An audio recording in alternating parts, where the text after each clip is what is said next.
Idineklara ni Governor Gwendolyn Garcia ang pagsasailalim ng probinsya ng Cebu sa state of calamity dahil sa naitalang pinsala ng El Nino sa mga pananim at livestock nito. Narito ang report. Naiulat na sa loob ng 50 lokal na pamahalaan nito ay 32 local governments ang nakatanggap ng 176.8 milyon na halaga ng pagkasira ng mga pananim at livestock sa lugar. Naitala mula sa kapitolyo ng lugar na noong ika-16 ay 12,312 na magsasaka at mangingisda ang naapektuhan ng El Nino na umabot sa kabuuang 3,179.32 na hektarya. Nangako si Garcia na tututukan nito ang pagtulong sa sektor ng agrikultura.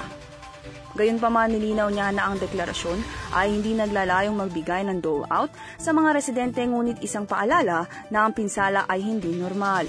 Anya pa ni Garcia na maglalabas siya ng executive order para ilatag ang mga parameter para sa pagbibigay ng tulong sa mga magsasaka.